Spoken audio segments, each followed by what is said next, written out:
Imagina el dolor de darte cuenta de que participaste en el mayor error de la humanidad, solo después de que todo ya había sucedido. Aquellos ojos llenos de compasión ahora estaban cerrados.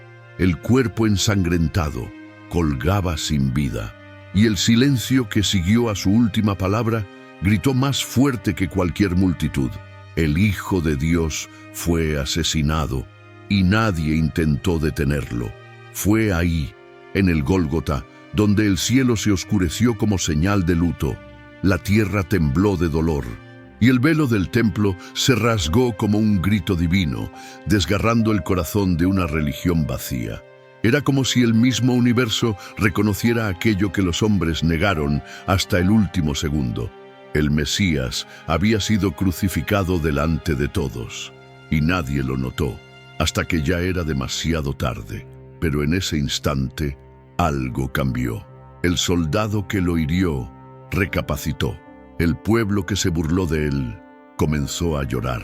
El centurión romano, un hombre acostumbrado a la muerte, confesó con el alma hecha pedazos: verdaderamente, este era el Hijo de Dios. La crucifixión de Jesús no fue solo un acto brutal, fue un espejo espiritual, reflejando el error, la ceguera y el vacío de toda una generación. Esta no es solo una historia antigua, es un llamado, una advertencia, una invitación a la redención. Porque muchos aún viven como si Jesús fuera solo un personaje y no el sacrificio divino que dividió la historia, venció a la muerte y rasgó las tinieblas con su luz. Y lo más impactante, aún hoy, muchos solo se dan cuenta de quién es Él, cuando ya lo han echado fuera de su propia vida. En este video vas a presenciar el momento exacto en que el mundo se dio cuenta de que mató al Hijo de Dios. Y vas a entender por qué esa conciencia de dolor se convirtió en la mayor fuente de esperanza eterna. Prepárate. La historia que vas a escuchar puede sanar tu corazón o romperlo primero para después reconstruirlo. Suscríbete al canal, deja tu like y comenta qué historia bíblica quieres ver aquí. El momento ha llegado. Ese viernes, algo inexplicable tomó los cielos. Al mediodía, cuando el sol debería brillar en su máximo esplendor, una oscuridad profunda cubrió toda la tierra. Era como si el mismo cielo estuviera de luto, negándose a iluminar el escenario de la crucifixión de Jesús. Los ojos se alzaron al cielo con pavor. No era un eclipse, no era natural. El mundo espiritual parecía rasgar los cielos ante lo que estaba ocurriendo. Un presentimiento angustiante llenaba el corazón de los que estaban ahí. De repente, la tierra tembló. El suelo se abrió bajo los pies de los soldados y los pilares del templo se tambalearon. Era como si toda la creación reaccionara con horror a lo que veía. El Mesías, el Hijo de Dios, siendo asesinado por los mismos hombres a los que vino a salvar. El Gólgota, escenario de la condena, se convertía en el centro del universo. Hasta los corazones más endurecidos sintieron algo fuera de lo común. Era lo sagrado chocando con el pecado, lo eterno invadiendo el tiempo. El mundo jamás volvería a ser igual. El silencio que vino después fue tan ensordecedor como el mismo terremoto. Ya no se escuchaban burlas ni gritos, solo un silencio sepulcral, cargado de temor y arrepentimiento. El sacrificio divino se había consumado. Era el momento exacto en que el cielo y la tierra atestiguaban, juntos, el dolor de un mundo que crucificaba su propia esperanza eterna. Nadie podía explicarlo, pero todos sentían que algo grandioso acababa de ocurrir. Hasta los que no creían empezaron a temer. Los soldados romanos, acostumbrados a la muerte, se miraron unos a otros con pánico. Los sacerdotes, tan seguros en sus rituales, sintieron que el suelo se les escapaba bajo los pies. La oscuridad no era solo física, era espiritual, simbólica, un recordatorio sombrío de la distancia entre Dios y los hombres. Pero en ese preciso momento, lo que parecía el final era solo el inicio del plan de redención que el cielo había preparado desde la fundación del mundo. La cruz, sangrienta y cruel, ahora brillaba con significado. Ya no era un instrumento de tortura, sino un altar de transformación. Mientras los cielos callaban y la tierra temblaba, una nueva realidad espiritual era establecida. El velo del templo, que separaba a los hombres de la presencia divina, estaba a punto de rasgarse, y eso no era un detalle litúrgico, era la explosión de una nueva alianza, sellada no con palabras, sino con sangre inocente, la sangre del Hijo de Dios. La naturaleza había dado su grito. El universo reconoció lo que muchos negaron. Jesús era el Mesías. Ese instante se convirtió en un hito invisible en la historia de la humanidad, el momento en que el cielo declaró guerra al pecado y ofreció gracia y misericordia al pecador. Pero aún había más por ocurrir, porque incluso ante la manifestación sobrenatural, el mayor terremoto todavía acontecería dentro de los corazones. La multitud que antes gritaba «Crucifícalo», ahora estaba en shock. El escenario había cambiado. El brillo en los ojos de los acusadores se había apagado. El Gólgota, que parecía un escenario de justicia, ahora era visto como un campo de error irreversible. El pueblo comenzó a recordar los milagros de Jesús, los paralíticos que caminaron, los ciegos que vieron, los muertos que resucitaron. ¿Cómo no pudieron ver quién era realmente? Las palabras que antes parecían extrañas ahora tenían sentido. Yo soy el camino, la verdad y la vida. El que cree en mí, aunque muera, vivirá. Padre, perdónalos. Cada frase de Jesús volvía como un eco abrumador en la mente de las personas. Era como si la conciencia colectiva despertara de un sueño espiritual. Un arrepentimiento silencioso se extendía entre el pueblo. Estaban ante la dolorosa realización de que habían matado al propio Mesías. El impacto fue tan profundo que muchos se golpeaban el pecho en señal de culpa. Otros lloraban. Hasta los más escépticos estaban confundidos en conflicto interior. Lo que antes parecía una victoria política o religiosa, ahora se mostraba como un fracaso espiritual. Aquellos que vieron a Jesús multiplicar panes, calmar tormentas, expulsar demonios, ahora se daban cuenta de que lo habían crucificado, y el sentimiento era unánime. Algo terrible había sido hecho. Era más que un error judicial. Era un colapso de la percepción espiritual. Por generaciones, los judíos esperaron al Mesías. Pero cuando Él vino, humilde, manso, justo, lo rechazaron porque esperaban a un guerrero, no a un cordero.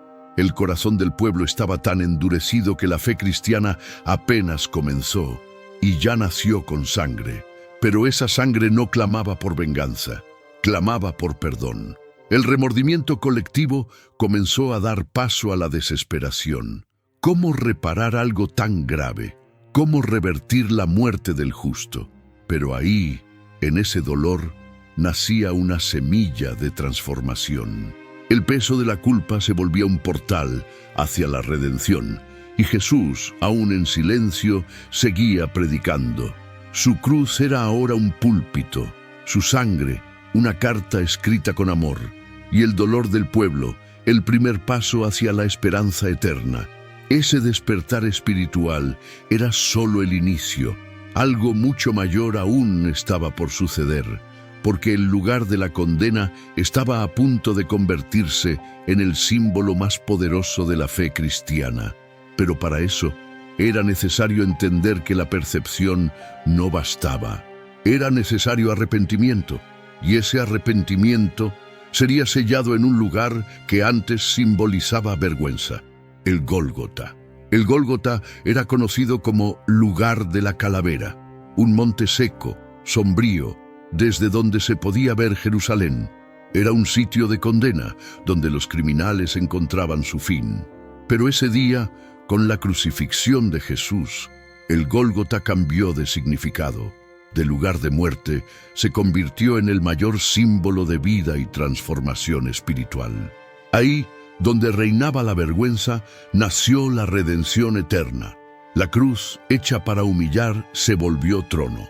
El madero ensangrentado se convirtió en el altar del amor más puro jamás demostrado. Jesús, clavado con clavos, liberaba al mundo con su sacrificio divino. Los ojos que ahí solo veían tragedia, ahora comenzaban a vislumbrar un misterio más profundo. Dios estaba ahí, en carne y hueso, muriendo por sus enemigos. El Gólgota dejaba de ser escenario de derrota y se volvía puente entre el cielo y la tierra. A los pies de la cruz, los contrastes chocaban: odio y amor, muerte y vida, culpa y gracia. El Mesías, rechazado, intercedía por quienes lo despreciaron. Ningún altar en Israel había presenciado algo tan sagrado. El Gólgota se volvió más santo que el lugar santísimo, porque fue ahí donde el velo se rasgó, no en el templo, sino en el alma de la humanidad. Y la sangre del Cordero selló una nueva alianza con Dios. Cada piedra del Gólgota ahora cargaba memoria, cada gota de sangre, un mensaje. No era solo historia, era revelación. Era como si el monte gritara: aquí murió la esperanza de los hombres, para que resucitara la esperanza del cielo. El trono de espinas, los insultos, los clavos, todo componía la más hermosa sinfonía de salvación jamás escuchada. Y quien escuchara con el corazón descubriría el secreto de la vida eterna. Ahí fue vencido el mayor enemigo, el pecado. No con espada, sino con amor. No con furia, sino con gracia y misericordia. Jesús hizo del Gólgota el escenario del mayor giro espiritual de la historia. Los cielos estaban en silencio, pero el infierno temblaba. La cruz se volvía la mayor señal del triunfo de la luz sobre las tinieblas. Y lo que parecía fracaso era en realidad el plan eterno de Dios cumpliéndose ante los ojos humanos. Pero el Gólgota también representa una elección. No basta con reconocerlo como símbolo. Es necesario permitir que se convierta en tu punto de transformación. Es ahí donde muere el orgullo y nace la fe. Es ahí donde el peso de la culpa se encuentra con el amor incondicional. Y el siguiente paso de ese camino será marcado por un dolor que no toca el cuerpo sino el alma, el remordimiento colectivo. Mientras el cuerpo de Jesús aún colgaba de la cruz, el corazón de las personas comenzaba a desmoronarse. El pueblo, que antes celebraba, ahora lamentaba en silencio. Los gritos de burla se habían transformado en suspiros de culpa. La multitud estaba paralizada, no por miedo, sino por vergüenza. Era como si cada uno sintiera en lo más profundo del alma que había participado en la mayor injusticia de la historia. Y ahora nada parecía capaz de borrar lo que se había hecho. Los soldados, que antes reían y echaban suertes sobre sus vestiduras, ahora bajaban la cabeza. El centurión romano, que lo había vigilado, murmuró con los ojos llenos de lágrimas: verdaderamente, este era el Hijo de Dios. Aquel hombre acostumbrado a las ejecuciones sintió algo diferente, algo que rompió su frialdad. Su confesión resonó como una verdad que nadie más podía ignorar. La confesión del centurión se volvió símbolo del despertar que invadía a todos los que estaban ahí. Los líderes religiosos, tan orgullosos de su aparente victoria, ahora sentían el peso del error. Sus manos estaban limpias de sangre, pero sus corazones no. La crucifixión de Jesús expuso no solo la maldad del imperio, sino también la hipocresía religiosa. Y ahí, en el dolor colectivo, resonaban las palabras que Jesús dijo aún en la cruz: Padre, perdónalos porque no saben lo que hacen. Aquella oración era el remedio que nadie pidió, pero que todos necesitaban. El impacto de esas palabras fue como un soplo de vida en medio de la tragedia. El perdón, ofrecido mientras la sangre aún escurría, era la llave de la redención. No había negociación, solo gracia y misericordia. Incluso traicionado, escupido y torturado, Jesús aún amaba. Su amor incondicional no dependía del arrepentimiento, pero el arrepentimiento nacía al contacto con ese amor. Era imposible oír sus palabras y seguir siendo el mismo.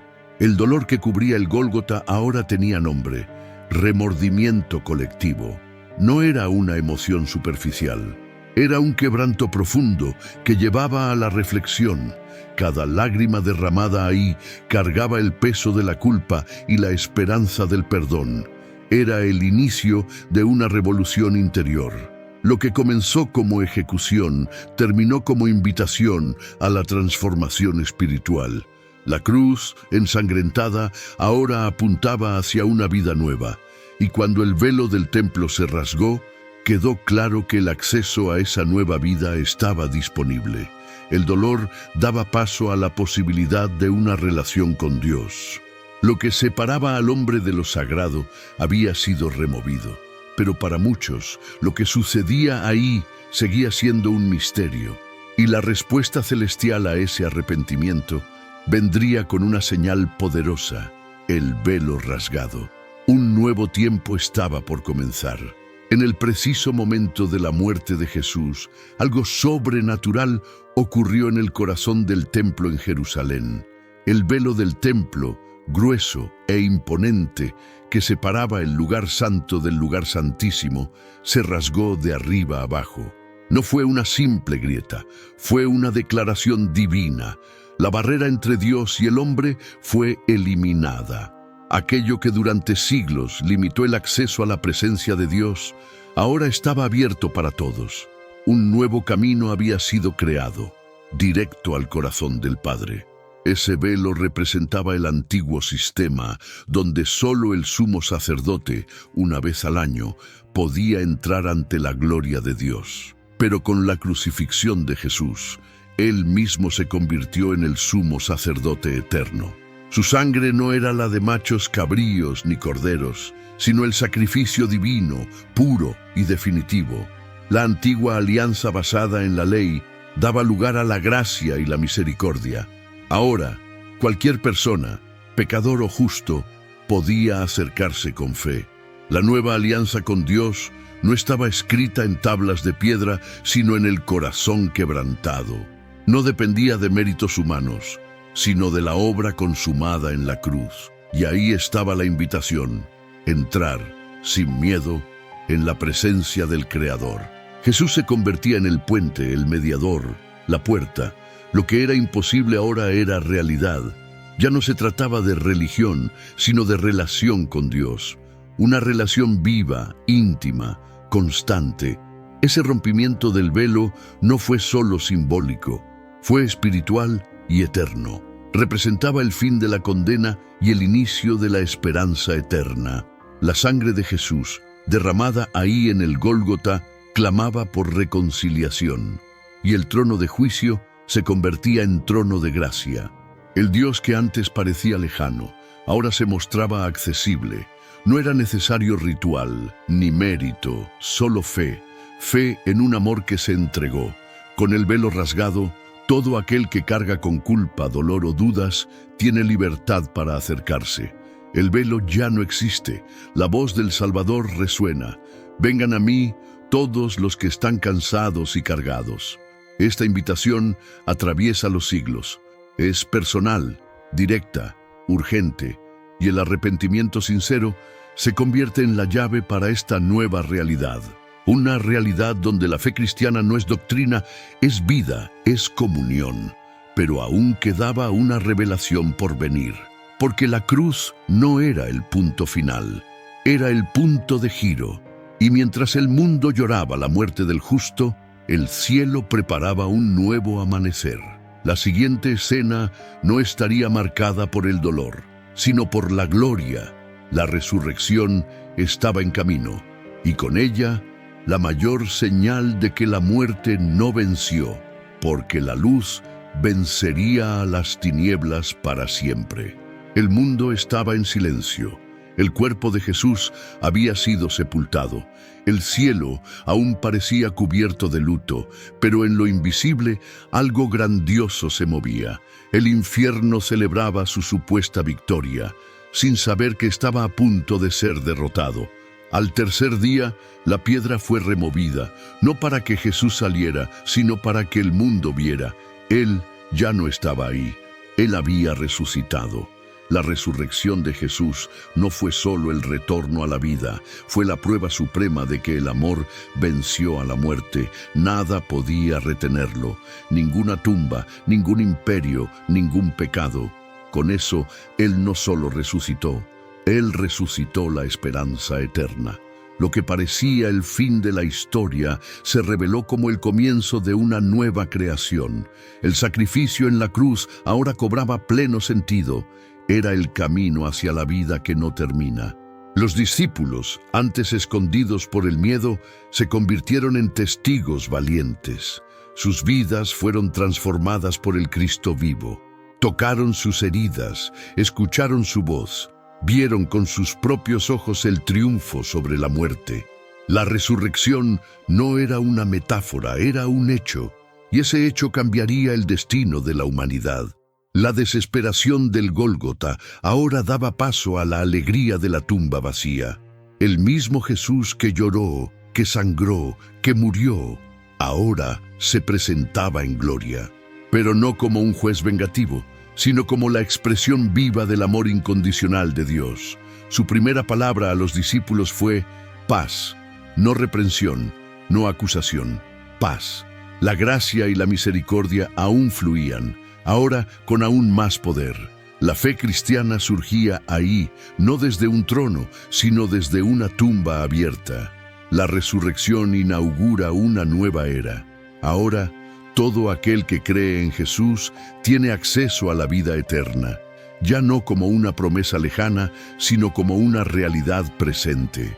La luz sobre las tinieblas se había levantado, y con ella el llamado a una vida diferente, una vida de propósito, de entrega, de transformación interior. La cruz ya no era símbolo de vergüenza, era símbolo de victoria, pero esa victoria trae consigo un llamado. La resurrección no es solo para celebrarse, es para vivirse. Exige una respuesta, y esa respuesta es fe, entrega y acción, porque quien realmente entiende lo que ocurrió en esa tumba vacía no puede seguir viviendo de la misma manera. Y es precisamente ahí donde comienza el siguiente paso de esta jornada: descubrir el poder del amor redentor. Lo que sostuvo a Jesús en la cruz no fueron los clavos, sino el amor incondicional. Un amor que no esperaba ser comprendido, pero se entregaba hasta el final. Un amor que perdonaba en medio del dolor, que salvaba incluso siendo rechazado. Ese amor no hacía distinción entre pecadores y santos. Él murió por todos. No había mérito, solo gracia. Y esa redención ofrecida en la cruz sigue viva, palpitante, disponible. Jesús no se entregó por un grupo exclusivo, sino por toda la humanidad. Murió por el ladrón a su lado, por el soldado debajo, por los líderes religiosos y por los que aún vendrían. Su amor atraviesa generaciones, alcanza el pasado, sana el presente y garantiza el futuro. Es un sacrificio divino que no exige, sino que invita, que no presiona, sino que transforma. Y esa transformación comienza cuando se entiende que nadie es demasiado bueno para no necesitarlo, ni demasiado malo para no ser alcanzado. El poder del amor redentor está en su capacidad de reconstruirnos. Mira nuestras ruinas y ve potencial. No exige perfección, solo rendición. Cuando aceptamos ese amor, algo cambia. El vacío da paso a la plenitud. La culpa se disuelve en la gracia y la misericordia. Y la vergüenza es reemplazada por identidad. El amor de Jesús no solo salva, reescribe historias. Esa es la diferencia entre religión y redención. La religión exige esfuerzo, rendimiento, merecimiento. La redención ofrece todo, gratis, porque el precio ya fue pagado en el Gólgota. La sangre que corrió de la cruz sigue diciendo: eres amado, eres perdonado, eres mío. Y ese amor es tan poderoso que ni la muerte pudo vencerlo. Al contrario, Él venció a la muerte con amor. El mundo aún intenta ofrecer sustitutos, placer, estatus, logros. Pero nada llena como el amor que sabe exactamente quién eres y aún así elige quedarse. El amor redentor de Cristo no nos deja donde estamos. Nos toma de la mano y dice, vamos a empezar de nuevo. Es una invitación a una nueva alianza con Dios, no basada en el miedo, sino en una relación. Y quien acepta ese amor descubre el verdadero sentido de la vida. Pero ese amor también nos llama a la responsabilidad, porque quien es alcanzado por ese amor no puede quedarse quieto. Nos impulsa a amar como fuimos amados, a servir como fuimos servidos, a perdonar como fuimos perdonados. Y ese es el siguiente paso, el llamado a la acción, donde la fe deja de ser teoría y se convierte en vida. Recibir el amor de Cristo es solo el comienzo. La verdadera respuesta a ese amor es vivirlo, con actos, decisiones y una vida transformada. La fe cristiana no es pasiva, se mueve, toca, sirve. La cruz no es un símbolo de contemplación, es un llamado a la misión. Jesús no murió solo para que sintiéramos algo, murió para que hiciéramos algo. Y lo que Él espera de nosotros es simple, pero profundo. Vayan y amen como yo los amé. Ese amor no se expresa solo con palabras bonitas, sino con acciones concretas. Acoger al excluido, perdonar lo imperdonable, servir sin esperar recompensa. Así es como se carga la cruz en el día a día. Y esa cruz ahora ya no es un instrumento de muerte, sino de vida, de compasión, de reconciliación. El mundo necesita ver ese amor en nosotros, porque muchos solo conocerán a Jesús a través de nuestras actitudes. Vivir ese llamado es un desafío, pero también un privilegio. Es poner al prójimo por encima del ego. Es extender la mano donde antes había juicio. Es tener el valor de llevar luz donde aún hay tinieblas. Y eso comienza en casa, en la calle, en el trabajo, en las redes sociales. Cada gesto de bondad se vuelve un reflejo del amor incondicional de Dios. Cada perdón ofrecido se transforma en testimonio vivo del perdón que recibimos en la cruz. No es necesario ser perfecto para vivir ese llamado. Basta con estar dispuesto. Jesús eligió a pescadores, cobradores de impuestos, pecadores, y los transformó en columnas de la fe. Él sigue haciendo lo mismo hoy. Todo comienza con un sí, un corazón que se entrega, un alma que dice, aquí estoy. La relación con Dios se fortalece en la medida en que nuestra fe se traduce en acción. Fe viva y fe encarnada. El Espíritu Santo nos capacita para esta misión, nos da sabiduría, fuerza y discernimiento, y aun cuando fallamos, su gracia nos levanta. Ser cristiano no es nunca caer, es saber en quién levantarse. El llamado a la acción es una invitación diaria a vivir como Jesús vivió, a amar con profundidad, a servir con propósito y a mostrar al mundo que el amor de Cristo aún camina entre nosotros. Pero el camino no termina aquí. Toda acción necesita un propósito, y ese propósito nace de la historia que nos transformó. Por eso es hora de mirar hacia adentro y descubrir ¿cuál es el sentido de tu vida después de encontrar ese amor? Es esa pregunta la que nos lleva al siguiente paso. Una vida con propósito, afirmada en la cruz y guiada por la eternidad. Después del encuentro con la cruz, nada puede seguir igual. El sacrificio divino de Jesús redefine lo que es vivir. Ya no se trata de existir, sino de cumplir un propósito eterno. Cada respiración, cada paso, cada decisión pasa a ser guiada por algo mayor. La vida deja de ser sobre logros pasajeros y se convierte en legado espiritual. Lo que Cristo hizo por nosotros se transforma en la razón de todo lo que hacemos por Él. Vivir con propósito es vivir con conciencia. Es despertar sabiendo que tu día puede llevar semillas de eternidad. Un abrazo, una palabra, una elección correcta, todo puede convertirse en canal de redención. El cristiano no vive por vivir, vive con misión.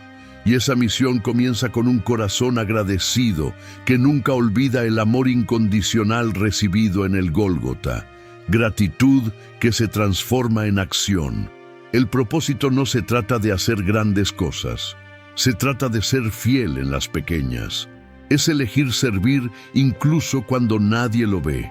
Es amar incluso cuando duele. Es mantener la luz encendida incluso cuando todo alrededor parece oscuro. La vida con Jesús no es perfecta, pero está llena de sentido.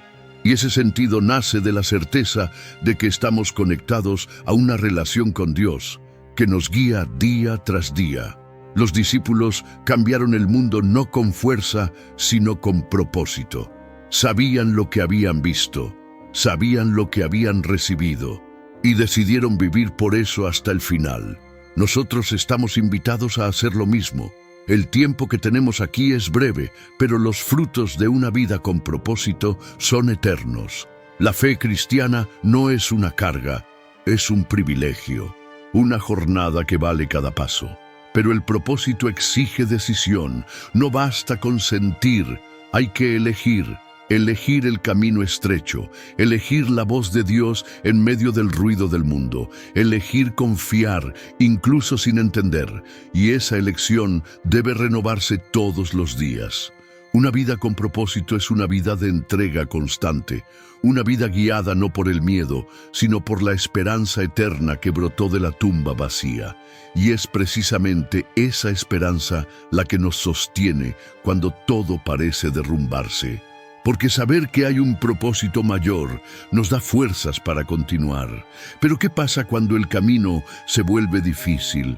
Cuando el dolor aprieta, cuando el silencio de Dios parece ensordecedor.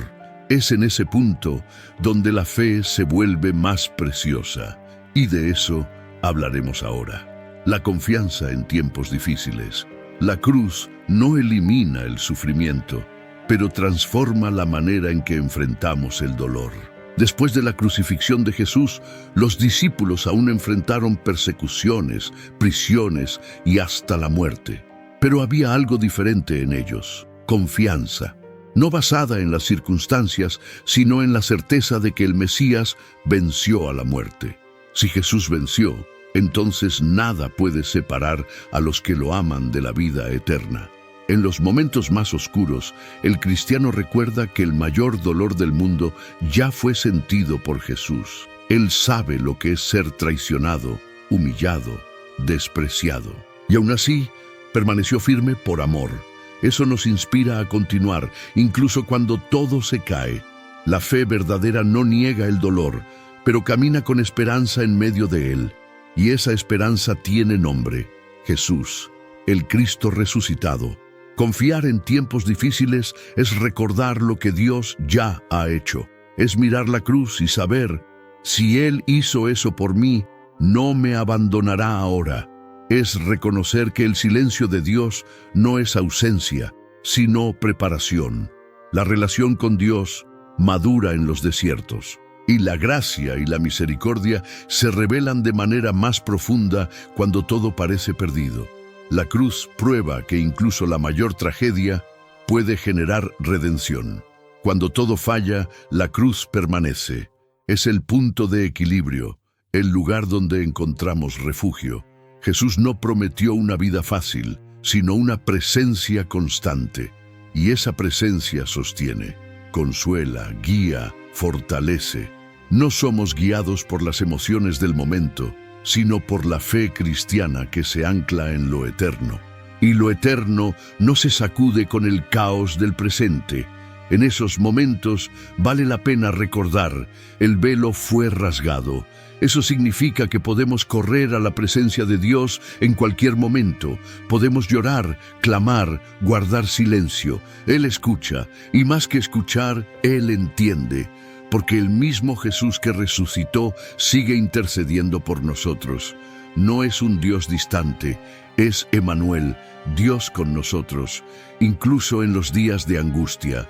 La confianza en tiempos difíciles es el último regalo de la cruz. Es el fruto del sacrificio divino, la herencia de los que creen. Y si has llegado hasta aquí en esta jornada, debes saber, Dios aún tiene planes para ti. Aún transforma lágrimas en renovación, dolor en testimonio y cruz en victoria. Y tal vez, ahora, sea el momento de renovar tu fe, porque incluso en las noches más oscuras, el amor redentor aún brilla como luz sobre las tinieblas. Después de todo lo que acabas de escuchar, ¿qué despierta esta historia dentro de ti? ¿Alguna vez has pensado en el peso de ese momento? El instante en que se dieron cuenta de que mataron al Hijo de Dios. Ese dolor colectivo no fue el final, fue el comienzo. Y esa conciencia aún resuena hoy, desafiando a cada uno de nosotros a reflexionar. ¿Estamos viviendo como si Jesús realmente hubiera resucitado? ¿O solo estamos observando la cruz desde lejos, sin permitir que transforme nuestro corazón? El Gólgota no fue solo el lugar de la crucifixión, fue la cuna de una nueva humanidad.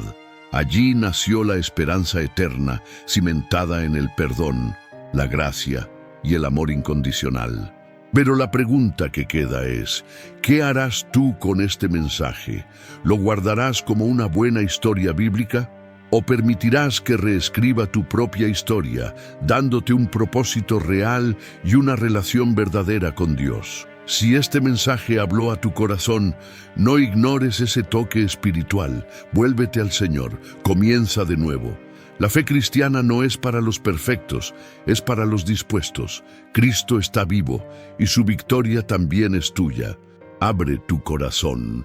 Permite que Él transforme tu dolor en testimonio y que tu vida se convierta en un reflejo de la luz sobre las tinieblas que brilló en el Gólgota. Suscríbete ahora al canal, activa las notificaciones y comparte este mensaje con alguien que necesita escucharlo. Y en los comentarios, dime, ¿qué historia bíblica te gustaría ver aquí en las próximas semanas? Tu sugerencia puede ser el próximo video y también puede transformar otras vidas.